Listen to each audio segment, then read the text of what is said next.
Hello, everybody, and welcome back to Digital Hammurabi. I'm your host, Megan, and today we are talking about biblical marriage. Now, many of the cultural and social norms that the Western world is familiar with are reportedly based in biblical values. What we think about and how we organize marriage is no exception. But to what extent is our understanding of marriage actually based in the biblical text?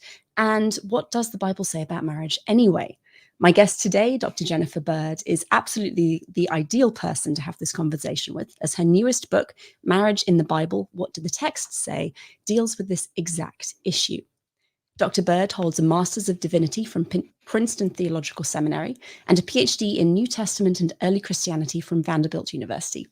She has taught in New Jersey, Texas, Tennessee, North Carolina, Oregon, and Virginia, and is currently embracing the title Independent Public Biblical Scholar through YouTube commentary, interviews, shorts, and also posts on other social media platforms and through the digital courses she currently creates. Her background within the United Methodist Church, education in a Presbyterian-affiliated institution, time spent in several ministerial contexts, 6 years of graduate work in biblical studies, and more than 20 years of teaching in classrooms of all kinds, all inform her approach to having quite honest and occasionally difficult conversations about what is actually to be found in the scriptures of the Christian Bible. Dr. Bird, thank you so much for joining me.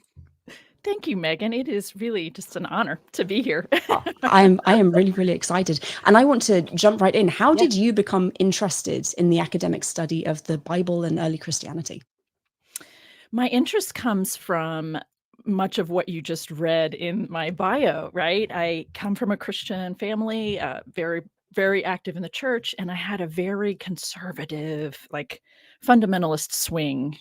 My family was very concerned about me, but just loved me through it. I was, like an evangelist, really, and I read scriptures and memorized scriptures from a very semi-literalist way of reading, and it defined the way I lived, right? My one of my favorite anecdotes to help highlight this is on my mother's ordination day, right? The day of her ordination.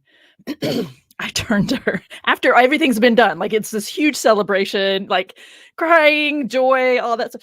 I turned to her and Mom, I don't know how you can do this because it's against God's will for women to be ordained. The Bible says women shouldn't be doing this. Wow, you picked your moment. I did. I mean, right? I know that you're a parent, and can you imagine in 15 years one of your children saying that to you?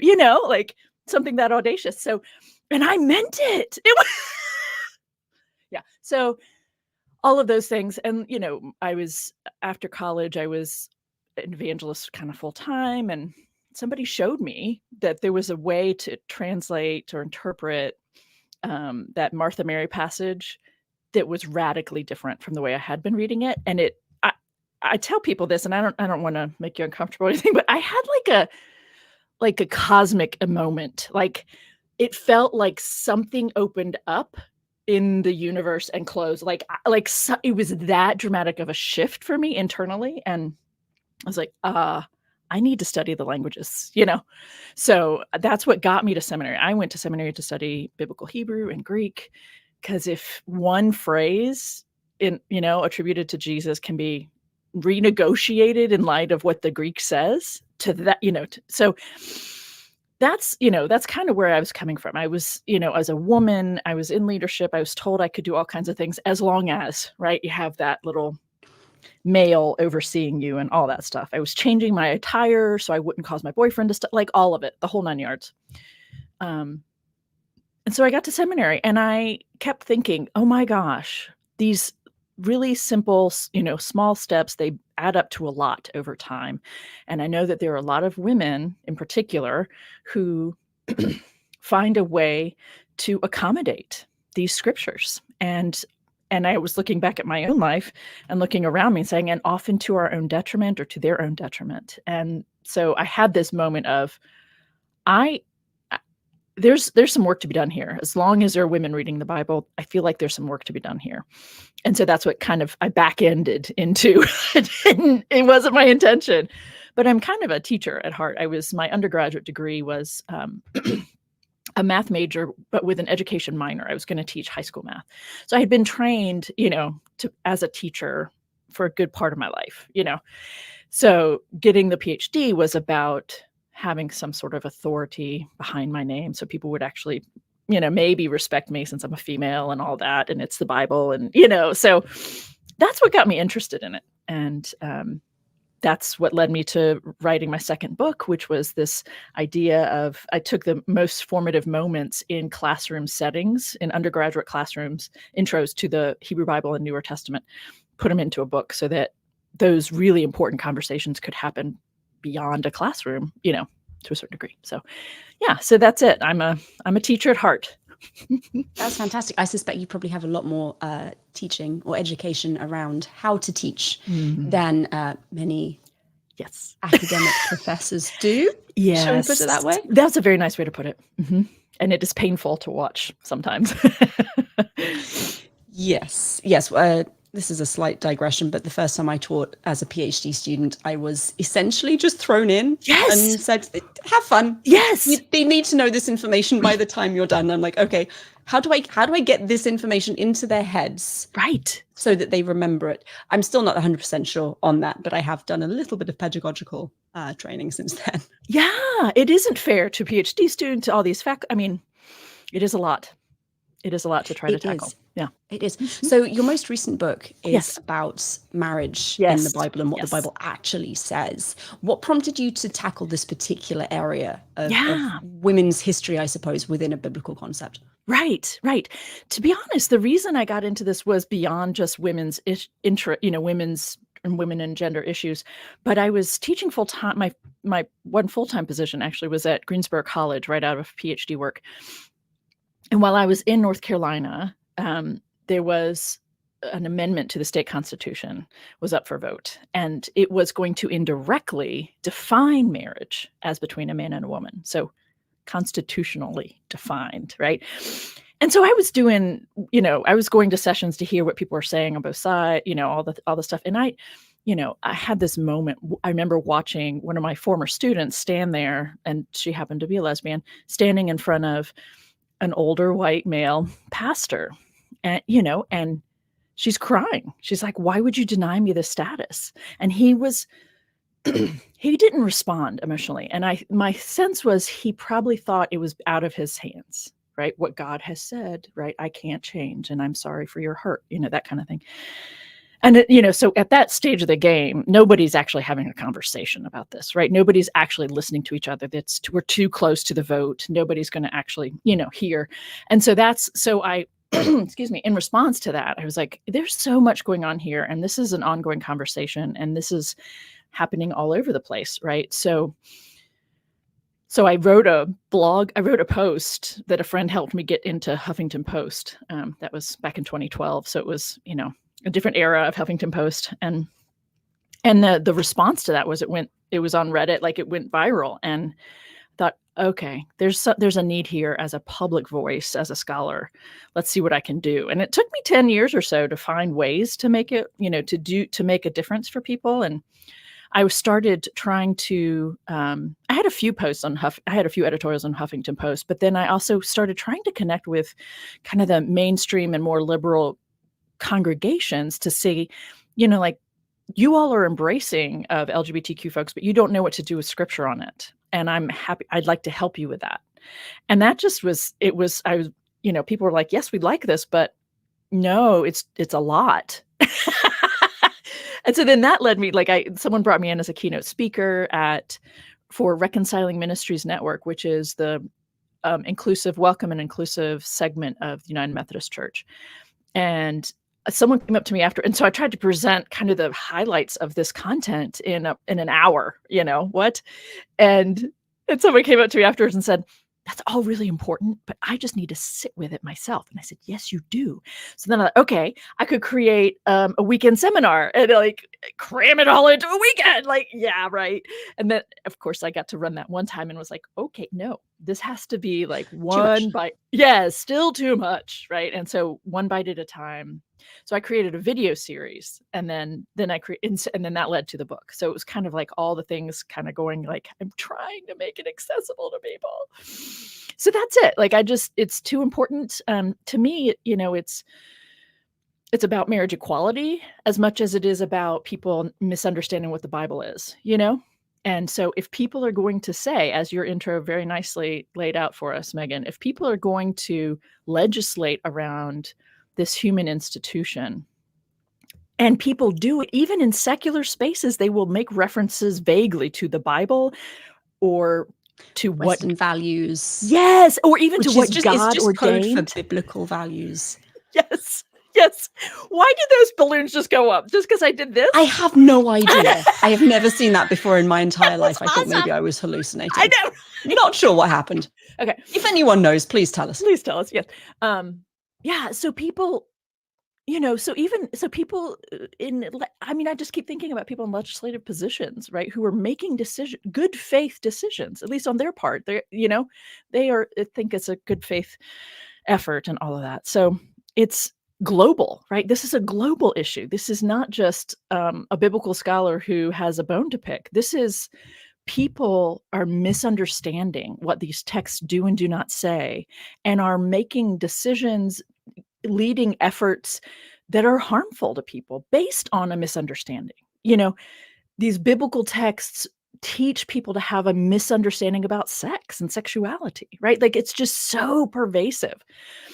So, I feel like there are a lot of different pockets of people or groups of people who would find this useful. On a certain level, if you care about marriage at all, any of your friends who might marry, who would like to marry, like, I feel like this book is relevant because of how much the misunderstanding and the misapplication of biblical ideas is in this conversation. Yeah. Thank you. Well, let's start with what the texts actually do say. If we're thinking about marriage, like, for a lot of people at its heart, it is a legal contract. It's a contractual obligation, and you see that in various parts of the ancient world. What is the earliest mention or reference to marriage as a legal contract within the Bible? So this is an interesting question because I'm really distracted by my light today. For some reason, it is odd, and I'm not sure why. So this is an interesting question because one of the things that I talk about in the book, in the chapter on terminology, which sounds really boring, but it's actually quite interesting, at least for people like perhaps you and I who are really into this kind of stuff. I love a good terminology conversation. Right? It's wonderful. I know. So the language that we use for marriage is not really found in the Bible. We impose that onto the Bible, onto the translations. So for instance, the language of your husband, his wife, that kind of thing. I don't want to assume that you probably know most of this, what I'm about to say today, but I'll talk to you as if you don't necessarily know. In the Hebrew, what we have going on there is simply, my man and his woman. There isn't a separate noun to denote a woman when she belongs to her father, and a woman now that she's been purchased and she belongs to this other man. There isn't a noun to say now she's in a married state and we're going to call her something else. Same is true for men. There's a man, and then he goes and purchases a woman, and now he is her man. That's it. The verbs involved in this process. Same thing. It's, primarily I think there are 4 or 5 total verbs that are used in the Hebrew Bible. And the predominant one is the verb lakach, to take. And this is, take your son and go sacrifice him. Not, do you take this man to be your husband? Do you take this woman to be? No, it's not that. It's a physical, actual taking is what we're talking about. So what they are talking about, sure, looks like our version of marriage, right? But they're not calling it that. They're not entering into it as two equals. They're not doing any of those kinds of things. And, the question about whether or not a woman even gets to agree to it is up for significant debate, or if you feel like debating it. So the question to me is assuming, right? It's assuming a certain amount of ideas. So what do we get when it comes to the laws if you will excuse me, I didn't think to turn to this ahead of time. Hold on. We have the chapter on matriarchs, patriarchs, laws, and adultery. It's chapter 6. I decided to go through Exodus, Leviticus, and Deuteronomy, looking for, right, to kind of parse it all out and put them into categories, the laws related to what we think of as marriage. And I broke them down into 4 different categories. So I'm not the biblical scholar on the laws in the way that you or Josh are, so I don't know things like dates. And so the earliest is an interesting question. But so I'm not really going to answer that question, but I can redirect in a way that I think is helpful. So I decided that the laws that are in there, and I do list where they're referenced, but I'm not going to do all that here, but pertain to 4 different categories of behaviors, things like that. So for instance, the first table is labeled laws on adultery. And so, it shows up twice, right? Once in Exodus and Leviticus and once in Deuteronomy. And so that's 6 total, but that's just 3 laws, right? On adultery. Do not commit, do not covet your neighbor's woman, with the implication that you will then potentially lead to adultery. Then there are laws on marriage. And what I mean by that are the laws like how to handle the women or children who belong to your enslaved man. That's pertaining to marriage, but that's not even legislating around marriage itself, right? This includes the laws such as when a man seduces a virgin not engaged to be taken, right? That's sort of about marriage, right? How to handle taking foreign women. Warnings about taking foreign women as spoils of war. Go mark your territory before you go to war, right? Women are property. Then there's laws on men handling their property, which is a little bit different, in my opinion. And this includes things like when you sell your daughter into sex slavery, right? How that plays out, because she is your property, right? Not your daughter. If a daughter of a priest profanes her father by prostituting herself, burn her to death. That's his property to do with that way. And then the final table I've labeled laws relating to men having sex. And that is primarily Leviticus 18 and 20. And so those, I always just read those in light of the one verse that about not lying with a man as you do a woman. And I never really stopped to pause to contemplate the fact that the rest of those 2 chapters are directed at hetero men and telling them which women they can't have sex with. It's not talking about marriage. It's talking about who he can't have sex with. Very, very clearly, men having sex outside of marriage, we're just going to delineate it. We're just going to say when you can and can't. So that's, is that actually legislating around marriage? You tell me, Megan, right? I mean, that's not, it is sort of related to, because there's some laws in there around, inheritance issues and who gets and you have to treat the son of your favorite woman the same as the son of the woman you don't like, So they're not, so we're talking about we're talking about a very different relationship than what we call marriage in these laws. Go ahead. So how then do people, specifically evangelical Christians, look at this wide variety of information that doesn't explicitly define what marriage is and is not, and arrive at the Bible says X about marriage, therefore this is how we as modern people must live our lives? Well, actually, the way evangelicals do that, and I remember thinking like this, so it's, is there are 4 different passages that they do turn to and say, see, this is what God ordained. This is what it says here. This is marriage. And those 4 passages then I address in the first 4 chapters of the book. They are Genesis 1:28, be fruitful, multiply, fill the earth and subdue it. Genesis 2:24, therefore a man shall leave his parents and cling to his woman, and the 2 become one flesh. Matthew 19:4-6, which is basically referenced in order to say divorce is a sin. It's the passage about for which reason do you approve of divorce, Jesus? And he engages in the age-old conversation, and then he ratchets things up a bit. But that ratcheting things up a bit isn't necessarily a part of what they turn to. And then Ephesians 5:31 and 32, that, therefore man shall leave his father and mother, again, and cling to his woman, and this is a mystery, and I'm applying it to Christ and the church. So that passage suggests that this is a sacred relationship that God has ordained.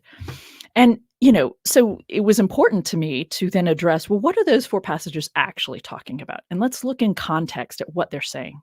But those 4 are used to say, yes, it's only between a man and a woman. It needs to be procreative.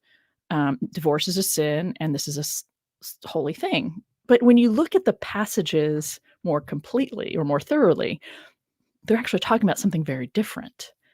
So that's, to me, in any of these steps of understanding what the Bible is or isn't talking about, you do need to get into context. You do need to take a larger picture than just a verse picked out of context, right? As you well know, it's not like I'm telling you something you don't already know, Megan, but that's how they do it, that people will quote Genesis 1:28, be fruitful, multiply, fill the earth and subdue it. Well, guess what, folks?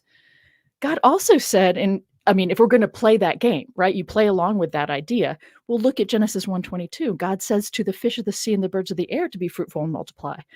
Is God telling them to get married? Like, is that God saying all creatures are actually? No, I don't think so. I don't think that's what the story is doing. And at the same time, most people who will point to 128 have no clue what 129 says. Right? And 129 says we're supposed to be vegans. And so, it's been a fun thing to play with over the years. Like, oh, guess what? If we focused more on 129 and less on 128, stopped reproducing so fast and ate more plants, we'd be addressing our global warming issue. Like, we'd solve all kinds of problems. We would. Anyway, so that's, to me, the cherry picking that has been selected, right, is based out of lots of things, of course, fear and misunderstanding and people being taught that sexuality is from God is only between a man. Those kinds of ideas, I think, are fueling the cherry picking, right? And then quoting out of context is nothing new. Jesus himself does it, right? The rabbis do it all the time, right? You don't have midrash without that kind of, so Jesus is doing it, the people he's talking to are doing it, but as a biblical scholar living in the 21st century, I am invested in not just, well, what is he saying, but also what are we also being given kind of on the backside of these claims? What else is being affirmed? What else is, in a sense, when it comes to something like the Matthean passage on divorce, when Jesus says that that divorce is a sin, essentially, the question for me is not just, oh, okay, so divorce is a sin, but why, right? In that moment, what is Jesus affirming or suggesting? Why is it a problem? What is the actual value that's being expressed rather than the legal ramification? Precisely. And is that a value that is expressed in a different way now? Precisely. And the value going on there is around women's bodies and sex. It's around the issue of sex, and that if you divorce, there's an assumption you're going to remarry, which means you will then be committing adultery against your first spouse. So what's interesting, Megan, is I have tried to bring these ideas up with undergraduates in a relatively Christian defined setting, and they just give me blank looks like, well, yeah. Like, they don't even hear how off this idea is because they've been so well trained by it. They have so well internalized this issue of sex is for marriage. You got to wait till marriage to have sex. And even if they're already having sex, there's a lot of dissonance and self-hatred. So trying to get people to see that what Jesus is affirming is an ancient view of bodies and sex. And to say that the reason divorce is a problem is you will have sex with another person, to me is immoral. And he's not saying this is hard on families to rip them apart, right? Like that to me, if you want to talk about divorce and whether or not it's okay, let's talk about how it affects people. This focus on sex and only one partner, or for a woman to only have one partner, is so deeply like what's the word I'm looking for? Like it's just so much a part of all of this, biblically speaking, and most people don't stop to look at it and to kind of pull it apart and say, wait, Jesus is also saying that having sex means you belong to that person. Yes, he is actually. That is exactly what he's affirming in that passage. And by the way, the next few verses also lead to the whole comment about eunuchs, which most people don't want to sit with, right? You know, and if you look at his comments about eunuchs and take it in a first century context, he's affirming people who were like, it was written about them as they were non-binary people. They were both male and female or neither. And they were having sex, just not procreatively, right? Funny how you take this with Genesis 1:28, right? Jesus himself is affirming sex that can't be procreative. But we're saying that Genesis 1:28 be procreative? Well, okay, right? And most people want to say, well, when he refers to eunuchs, he's talking about celibacy. And that was what I thought too, because I didn't look until I looked into the scholarship. And no, in the first century, regardless of whether Jesus actually said it, he's attributed with saying it. And in the first century, what that means is, well, in the first century, the reputation of eunuchs was that they were very sexually active with men and women. They were quite adept because it was nice, right? No children. So wow, to take a passage where the comments that Jesus is making in that Matthew 19:4-6, that's not original to Jesus. He's engaging in a debate, age-old debate, couple hundred years at least at that point in time. And they're like, well, if that's okay, so what about Deuteronomy 24? And he's like, yeah. But I say to you, and that's where he brings this thing about if you, even just look at her lustfully, you've committed adultery. His disciples say, if that's the case, then it's better not to marry to begin with. And he doesn't disagree. He's like, okay. Yeah, you might be onto something there, fellas. So, yeah.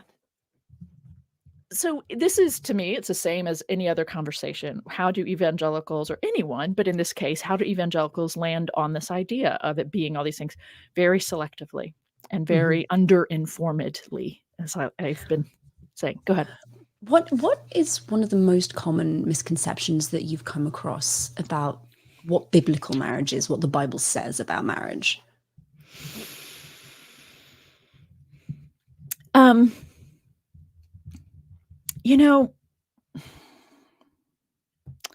do think that it's simply that biblical marriage is about owning women being owned as property, and their bodies being, territory that their men get to mark and claim, and that also then leads to that the focus. It's not, the focus on women as baby makers. It's not that women are only talked about as baby makers in the scripture, in the two primary Christian testaments, but it's that people focus on that theme, right? So, I think when people say, if a person wants to use the language of biblical marriage or marriage in the Bible, they tend to mean something good and lovely and something that is focused on God or loving and all this kind of stuff. And that the idea of marriage as being between two people who are equals, choosing to enter it, and that this relationship is based on love, that is not found anywhere in the Bible. That, to me, the flip side of your question, actually, I think is what's most interesting, right? The people who want to say, well, we can't approve of something today that isn't in the Bible. Well, your form of marriage isn't in the Bible, right? A marriage is entered into by two people in love. That's just not in the Bible. So then we don't get to endorse your marriage either, right? I mean, so this idea of just because something isn't in the Bible doesn't mean we can't affirm it today, right? That for me comes into play, and which of course then opens up all the other conversations about, well, what is the Bible and why do you turn to it? What should you expect from it? That kind of thing. You mentioned a little bit earlier a few different passages that people use when they're kind of reconstructing what biblical marriage is. And you said it, and I've said it elsewhere, people cherry picking passages from this collection of texts. So, and I am well aware that the Hebrew Bible is not a monolith. The New Testament is not a monolith. Right. They're obviously all lots of different books put together and formed by more modern people, maybe, if we can use that term. We probably shouldn't use that term. But having said that, do you see substantial differences between how the Hebrew Bible and the New Testament portray and present marriage? I would say they are significantly similar. Is that the right phrase? They're primarily similar.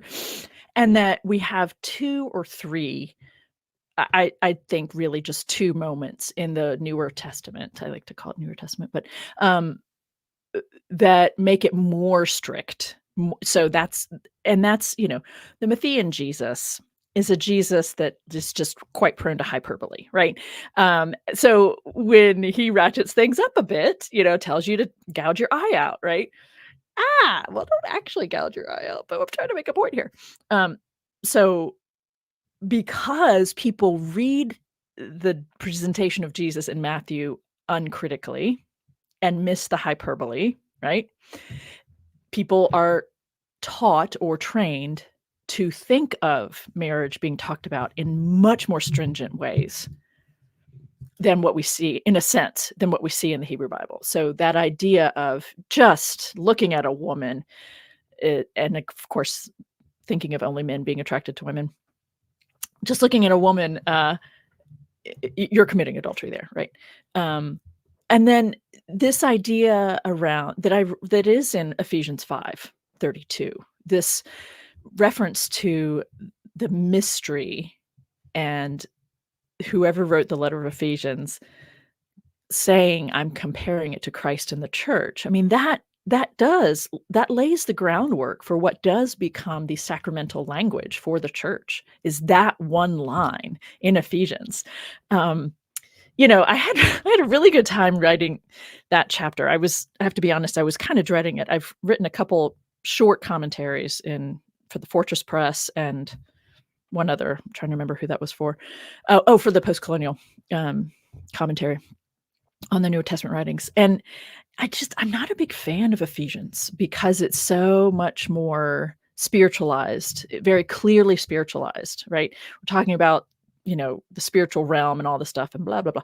But when it comes to this reference to the mystery, right? This is a mystery and I'm applying it to Christ and the church. Well, even elsewhere in the book of Ephesians, there are 5 or 6 other references to mystery. And it is always used when talking about the message, whatever it is, however a person understands it, but the message of this guy, Jesus, as salvific, and the love, the love of God, or whatever you want to call it. So this one time in Ephesians 5, we get this one reference to this union of two people being called a mystery, and then being compared to Christ and the church. And, I start out the chapter, or that section of, I guess I start out the chapter by referring to my mom. My mom is a United Methodist minister, and I've been working on this book a long time. And so it has come up a couple times that I'm working on Ephesians 5, and she just will offhand, she said it at least twice, I don't think they had it all planned out when they started to write that one. Referring to the letter of Ephesians, right? They just kind of started, and some other stuff came up, and it finished. Yes. And when I read through that section of Ephesians with that kind of idea in mind, I was like, Oh, yeah. I think I see what she's saying here. Like, we've got this really interesting language going on around Gentiles and Jews and then and this and coming together and Gentiles and coming to and man and woman come together. Oh, let's make a connection here. Blah, And then that set the stage for 1,500 years of sacramental language. Like, what? You know? Oops. Right. So Okay. I'm not sure if I answered your question. Right now, I can't even No, remember what the question was. it was perfect. It was looking at asking about if there's a substantial difference between how the Hebrew Yes! Bible and the Oh New gosh, Testament yes, present that was a marriage. tangent. Sorry about that. But I guess it's related. So that's it, right? But those are 2 moments, not like significant proclamations, you know? It's really interesting to me that the Bible as a whole gets used. It's not even the whole thing. It's these sections that people cherry pick, but gets used as if it was written to be a manual Yeah. for the whole of life. Yes. And it's not. It's these snippets of history Yeah. and individuals sharing their own personal beliefs and thoughts and customs That's right. that is now being kind of, well, not even just now, for centuries being transposed onto other people's lives. Exactly. They, especially when I was teaching in the South-ish, North Carolina is kind of the South, and at a church-affiliated institution. So most of the students in my classrooms, just very Christian in their orientation, whether or not they would even use the language or that label. But, I would have people say to me, Dr. Bird, I just believe the Bible, or they would reference that the Bible is the basic instructions before leaving Earth, and I think, okay, I understand that's where you're coming from, but let's actually read it. And read it in its entirety. Like, Yeah, read or a whole book beginning to end, and exactly. then decide what And that then is let's doing. have a convo. Yeah, and it's really just that so many people are just taught these bits and pieces. And I So was I was much. raised Anglican. I Okay. have no evangelical background at all, but Okay. it's the same. Like, you get these little snippets read on Yes. Sunday, Yes. and then a sermon is built around those snippets. Right. But I at least never then went home and read the whole passage to get a Right. better sense for the context of that snippet. Right. Right. Why would you? I mean, especially as a kid, Yeah. And Fascinating also stuff. it is, and all of the different ideas around, all scriptures God breathed, used for teaching, rebuking, correcting, and training, right? Just like this belief that the whole thing is holy and good. Um, I was talking to someone about Permission Granted, my second book yesterday, and if you don't, I'm just going to randomly do this, whether or not, and I have this. I started when I was teaching there full time. I had 6 intro courses a year in addition to upper level courses. So I did like 3 That's a dozen. lot. It is a lot. I did about 3 dozen in 6 years. And so I started collecting nuggets. And I said, how has your view of scripture grown and changed as you've taken the Bible into your own hands? That's a reference to the subtitle. But what sorts of things in scripture are you aware of now that you weren't before? And, some of the things that would pop out, a lot of people get raped. It doesn't specifically say that if you are gay, you're going to hell. God is shown to have very human-like emotions. There's a lot of stuff preachers leave out. I'm like, yes, thank you. Thank you. All of these things. All of All these of these things are things. true. We are going to take a very quick 1-minute break. Okay. If you are watching the live YouTube broadcast and you have questions for Dr. Bird, please put them in the chat and we will be right back.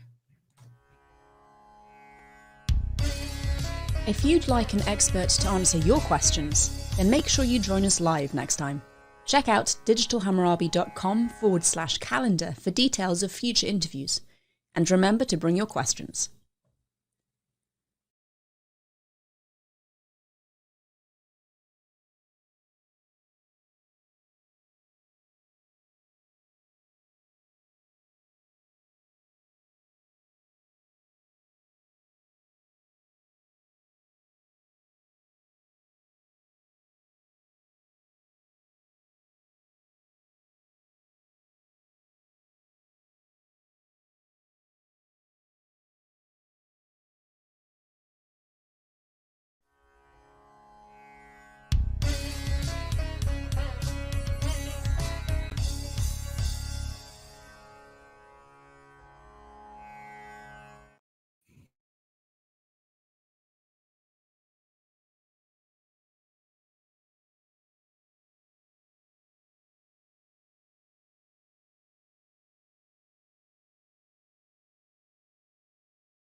I couldn't hear you. What's going on?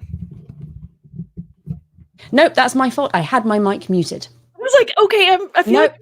Okay, good. I have a hard mute and a software mute, and I will do gotcha. both and then forget to unmute one of them. So hi, everyone.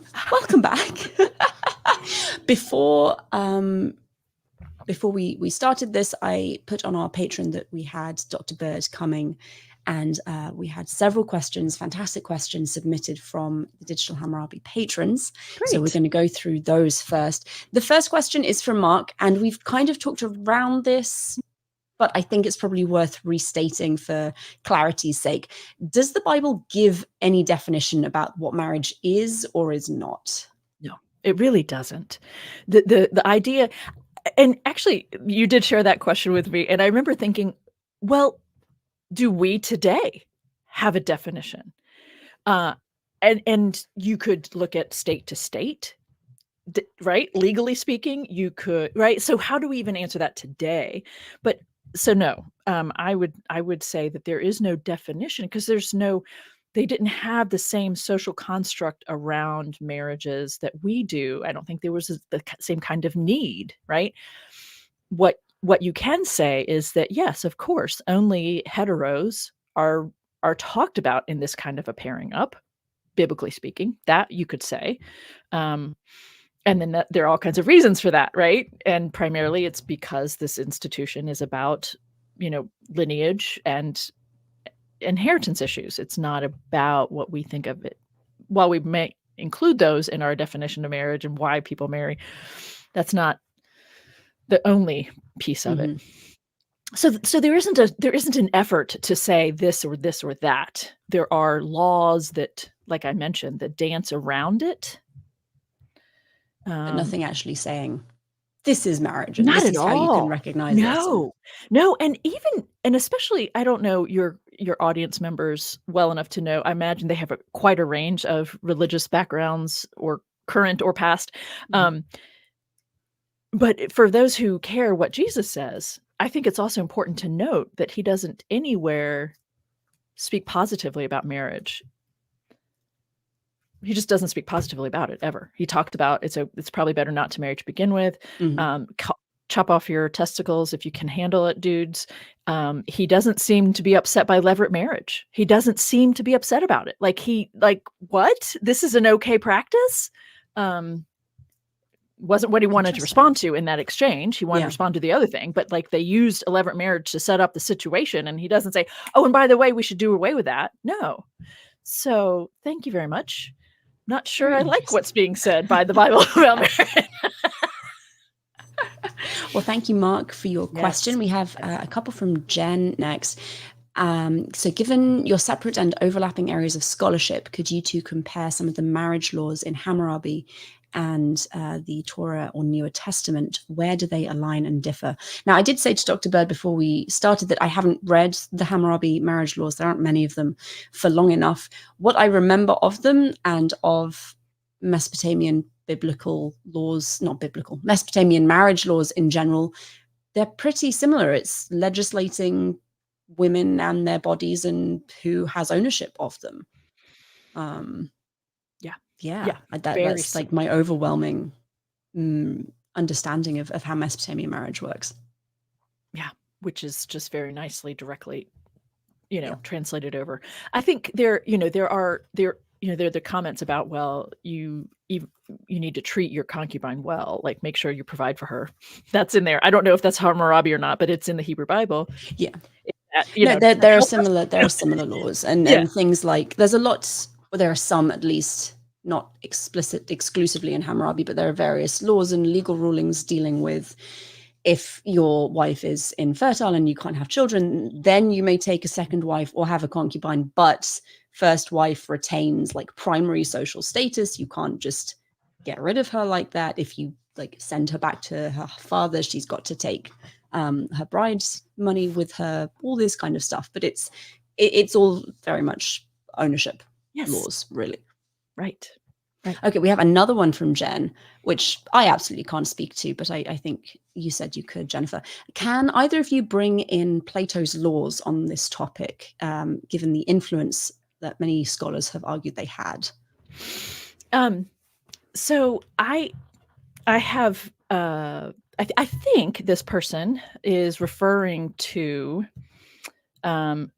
Merkin's book Plato and the Creation of the Hebrew Bible. I believe that's what this person's referring to. And to be honest, when I first heard about this book, I went to his website, I think, and read the description. And I guess I need to be polite and appropriate here. I was actually, I do try to remain professional. Okay. So what would I want said? I laughed and cried and screamed, like I was terrified that a publisher that I respect a great deal, Routledge, had published it. That sent me down a different rabbit hole of thinking about the role of publishing in how it has changed in the last 10 to 15 years. It was utterly stunning to me that Routledge published that book. And then I looked at his own training, and he doesn't have any in terms of, I don't think he even has a master's degree in anything, much less a Ph.D. in anything related to biblical texts, ancient or otherwise. And so, when I read that his premise is that he thinks that the Torah, the first 5, were written in 270 BCE, I just, what? Oh, well, that's an interesting idea. And so that is absolutely not informed by any kind of scholarship on the formation of the Hebrew Bible. So that said, I did take a seminar on Plato, but we didn't really study the Republic, so I can't really talk about it. I just want to make those 2 comments about that Perfect. book. Okay. Thank you. Next question is Matthew. He's asking, was Levirate marriage practiced in any early Christian sects? And when did polygamy start to be considered distasteful? I've never looked into that scholarship on the polygamy piece. I know that people say, well, maybe that passage in 1 Timothy 3 that talks about a deacon being the man to one woman, does that mean that he can't remarry if he's a widower? Does that mean he can only have one woman at a time, as in contrast to others? Which way are we to read that? So it's possible, right, that there were segments of the early church that had polygamous practices happening. Oh, sorry. I'm out of it today. The first part of that, not just polygamy, but was Levirate marriage practiced in any Christian sects? Right. And that I have no idea. I don't know that we're going to find writings about that. I just know the one passage I referenced just a second ago where Jesus seems okay with the practice. I find that fascinating, honestly, especially since most evangelicals would not be so thrilled about it. But it's worth me looking into. It just hasn't been the top of my list of looking into, historically speaking, what do we know about some of the early Christian communities along these lines. So Jen asks again, what do the biblical texts say about things like abortion, miscarriage, child sacrifice, and crucially, and I think you'll probably have some really interesting things to say about this, why should what the Bible says on these topics have any relevance whatsoever to modern secular democracies? Yeah. Okay. I'm just gathering some thoughts here. Right. So let's do abortion very quickly, if you don't mind. There is a passage that talks about if a man suspects his woman of having cheated on him, he can force her to undergo this treatment that will lead to a determination of a pregnancy. I find that fascinating. There's a lot to say about that passage in and of itself. There's no questioning of the woman, right? So she's just being treated. She's being forced to undergo this procedure.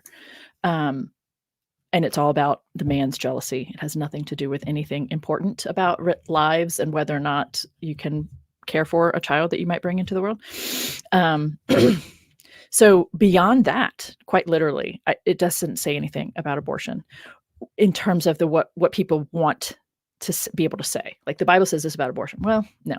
But as a woman who has had an abortion, I like to point out that the whole conversation around abortion to me tends to be framed around the fetus, which is, if you will, bear with me, is also a coming out of a biblical framework of talking about women primarily as baby makers.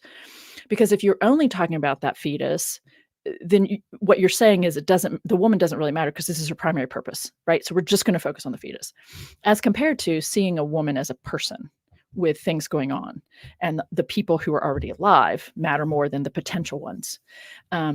So with that in mind, I used to talk about this topic with students in person. I don't have in-person students anymore, but I would do a cherry picking of my own and refer to John 10:10. He's come that you may have life and have it to the fullest. And instead of telling them what we're going to talk about, I would just ask them, what does this look like to you? Living to the fullest.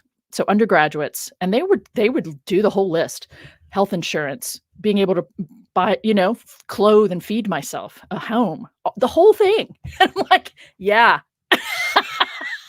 How about that when you're having this conversation about whether or not to carry this this gestation through? That to me is more interesting also. But that's it. That's not actually talking about abortion, but it's talking about the life situation of a person who's contemplating it, right? I don't know. It's also very much out of context. I will acknowledge that again. I should have pulled back up your question so that I knew the different pieces of this. Child sacrifice. Yeah. I mean, child sacrifice. I think there are debates even about whether or not we should be reading. I haven't read all the scholarship on this, the almost sacrifice of Isaac. And well, this is, so we don't do that practice here. I think that's valid. I haven't read the scholarship that's trying to say it's more than just that. There's probably many things going on there, but child sacrifice, right? There's a denouncing of the worship of other gods, which would then include the practices that go along with worshiping those other gods, but specifically denouncing child sacrifice. The only thing that I know of, and Megan, maybe you can, remind me of something I'm overlooking, but is simply that the story of, almost killing Isaac. We have an interview on the channel with Heath Jarrell, who wrote his dissertation on child sacrifice, and there are a couple of different schools of thought on Israelite child sacrifice. Yeah. I think Heath came down on the side of no, it definitely happened. The Israelites were sacrificing, or did sacrifice at one point, children. Yeah. Yeah. Right. It's not like some wicked evil thing. It is obviously a wicked evil thing, but it's not something that was reserved for all the other nations around the Israelites. But okay. I think Jen's, the last part of her question is more important.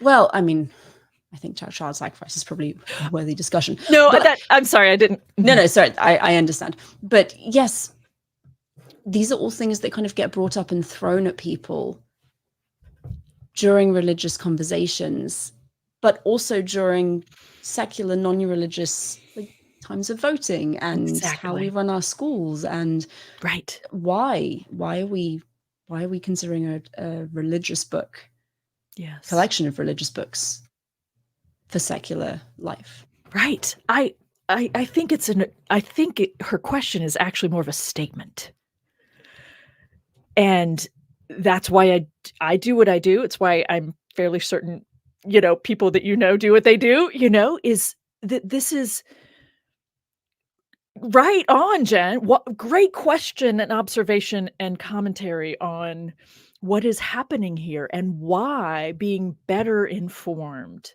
I like to use that kind of better informed. People tend to be underinformed on what the Bible is. Let's help them become better informed. What is going on? I mean, we could talk about the history, this country's establishment and all the many awful things that went into that, but also this other piece of puritanical crap, right? And how deeply entrenched all of these ideas are, that this premise that it's, that the Bible is the holy word of God. And it's really only about 170 years old to think of it that way, in the way that we do see being used today. Why do people do that? Why is that the thing? Because people don't really understand it. And it's easy. It's easy to generally speaking, say there's some good ideas in there, and that's what we've been reared on, and it was good enough for me and Grandpa. So I don't know. But I It's think easier than coming up with something and thinking totally. critically about what we Yes. should be doing. Yes. And it's so entrenched, I think. I think the issue is that so many people are reared with it, right? Early form, like things placed early really have long-lasting reaches. We have another question from Sam, who says, in the Gospels, we see mention of a marriage banquet. So it seems as though marriage here is something to be celebrated. But in the Old Testament, it looks like marriage is treated more like the purchase of goods. Do we see a development over time in the tradition of Israelite and Jewish culture regarding how marriage is viewed? Well, I think that's an interesting question because we do hear about a celebration when Jacob is on the scene and finally says, all right, I've done this long enough. Give me a woman so I can have sex with her. And Laban throws a party. That's a wedding ceremony. That's it. We don't know. I don't doubt that there was something that happened in terms of some sort of wedding, but I don't know what it is. I don't know what it was. I don't know how far reaching it was, but what I do know is what they talk about, which is the party celebrating this joining and then the two having sex. That's all we know for sure.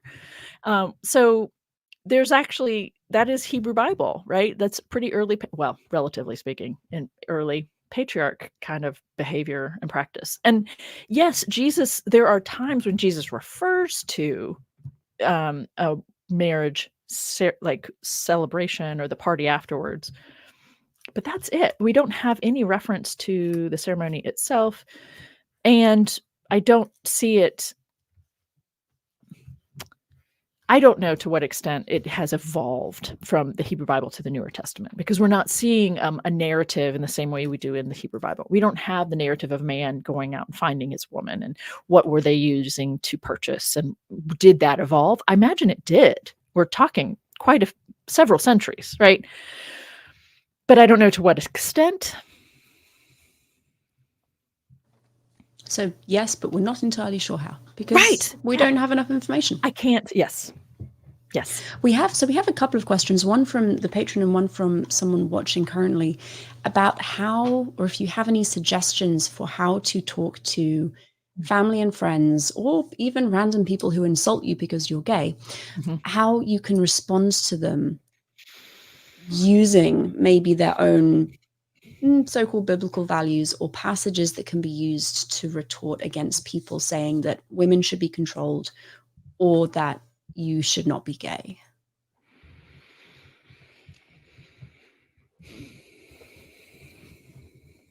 So the women should be controlled horrificness. When I saw one of those young evangelicals, like, yeah, deal with it, people. All these passages say that you're not, like women are to be submissive and obedient. I think, and I hear in your question this, I think the best way to confront a misunderstanding about a passage is with another passage. For people for whom the texts are authoritative, you have to show them in their own text. And, you can look at, for instance, in 1 Corinthians 7, it's a very problematic chapter, but it's the one time we have in the entire Bible that I know of, a nod to men and women who are in this relationship being equals. Right? You have, it's also deeply problematic because it's connected to this idea that you belong to each other, like you own each other. So that to me is awful, and That's a whole different problem. It is a whole different problem. Exactly. I do think he and they, whoever he was writing with at the time, meant something mutual and positive. I don't think he understood how awful that actually is. But he did say a woman deserves to have a partner so she can have sex, and a man deserves, like you do deserve, like, this is the thing, like a woman should have her own man and a man should have his own woman so they can have sex. Like, whoa, hey. And then that's it though. Like, that's the only time. So there's an idea in scripture about equals there.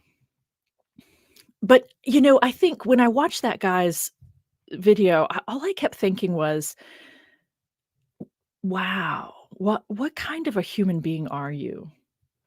I would never say that to him, but it's like, what are we teaching each other? What are people doing when it comes to understanding ourselves in relation to others? I imagine he was reared in an evangelical home, and but I don't know, but I imagine, so you can't combat the domination over women with biblical passages that I know of. I just, you can't. There are a couple, but those, Galatians 3:28 only goes so far, what I would say about people, oh God, I just want to give you a hug. Anyone who's dealing with that, right? Who's been shamed or made to feel, or someone tried to make you feel less just because of who you are, how you were born, who you are, what you are. It's awful. I think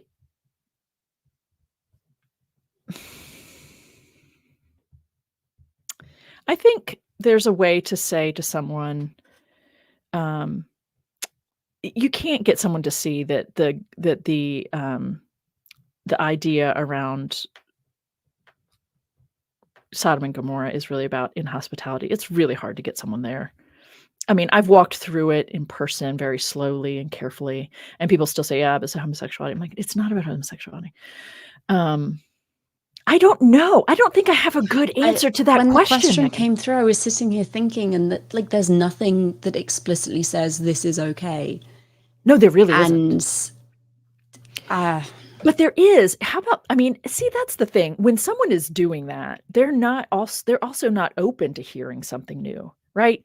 So they believe one thing. And you could try on for size. I have no idea. I don't think it'll go anywhere, but you could try on for size what I talk about in chapter 8 on New Testament passages, 7 or 8, whatever. The reference to the beloved disciple. So Jesus as the lover to the beloved. This is actually like Greek male-male relationship language. This is Jesus is the lover to a beloved, which is in order to give him explicitly erotic, right? And it's sexual precisely, and it's to give him street cred with Greeks, right? Like that's all it is. I don't know, and I don't care if Jesus actually had sex with one of his disciples. He is depicted being in that kind of a relationship. Now, even as a scholar who's an ally and hasn't been in church, like at the time that I read this scholarship, I was like, oh my, that's big. And I can't use that in a classroom because they would never hear anything else I say. And at the same time, I put it in this book because I think it needs to be said that, guess what, people, whether you like it or not, Jesus is depicted this way. This person has nothing special. This person, aside from access physically, right? He's at the table, when they talk about him, the disciple whom Jesus loved.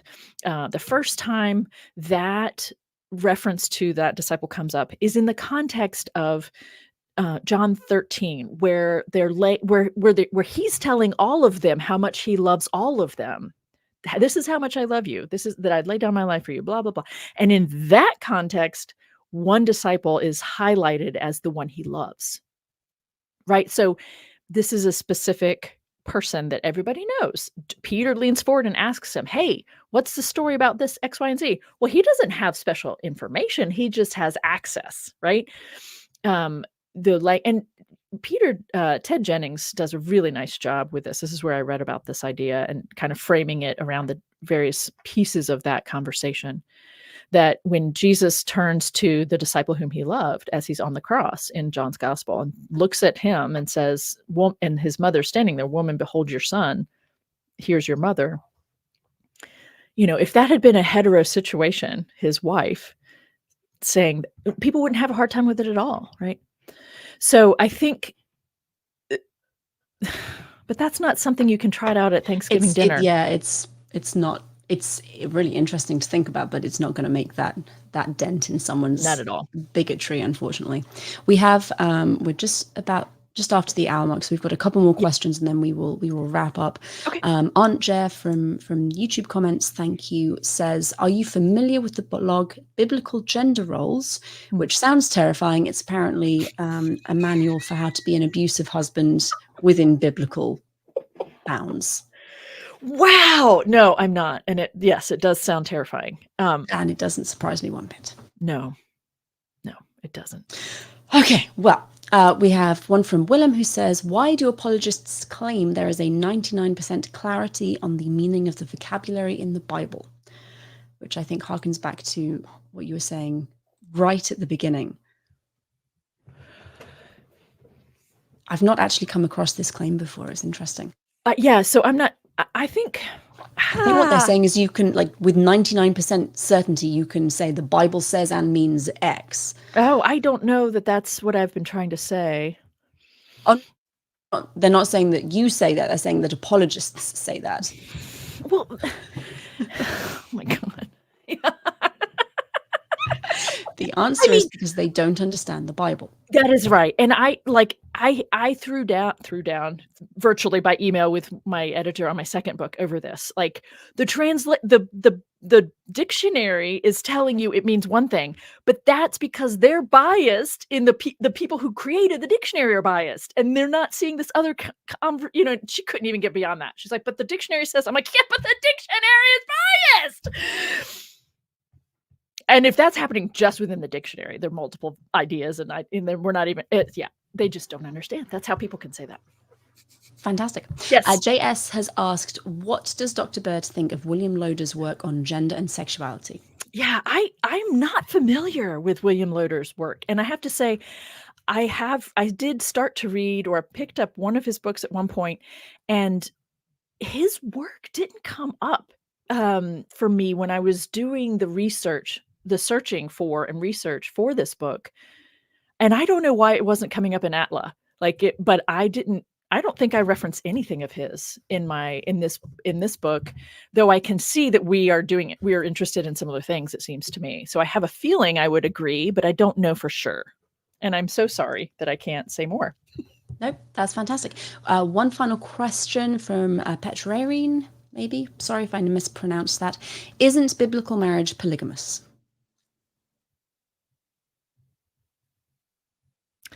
It can be. It isn't always. Right? So that's not the only thing that is biblical. That marriages in the Bible are not all polygamous. So some of them are, but most of them are not. Mm-hmm. It's similar to what I was saying about Mesopotamian marriage law earlier. There are specific confines in which one may take a second wife or have a concubine, right. But it's not like not everyone on the street had multiple wives, and it would be quite unusual for you to have. Exactly. Precisely that, right? Sure, Solomon had a bazillion women, but that's Solomon. That's a king, right? What about all the other people that are? Yeah. Absolutely. Okay, Dr. Bird, thank you. This was a fantastic conversation. I really appreciate you taking the time. And for people who are interested in Dr. Bird's book, there is a discount that is available through the publisher's website. The code is RLFANDF30, and you can order that through Boswell Books. Use that discount code. I'm not sure how long it's valid for, but it is valid today at least, so go and get your own copy. And Dr. Bird, for people who are interested, where can they find you and more of your work? The easiest way is to go to my website, because then you can get to all the other socials from there. And my website is my full name, jennifergracebird.com. Thank you. And you have your own YouTube channel that's linked in all of the show notes, and you do a daily Bible story time, which weekly. is weekly. Oh, weekly. Yes. Sorry. Yes. No. Wonderful. Wish I could do that. Well, I looked and I thought I saw daily, and I thought to myself, did for a month. She is really going for it. Wow. I was trying to build, and I did for the month of June, and then that was it. Yeah. Still, for a whole month, that is very impressive. Yeah. Well, audience, thank you all so much for joining us. Dr. Bird, thank you again. This was wonderful. Thank you. And everyone, until next time, remember, always ask, how do you know that? It's a good question. Digital Hammurabi is made possible by generous sponsorship from our patrons. Their support means that we have the technological and academic resources necessary to bring the ancient world directly to you. If you want to join the team, go to patreon.com/digitalhammurabi to see how you can help.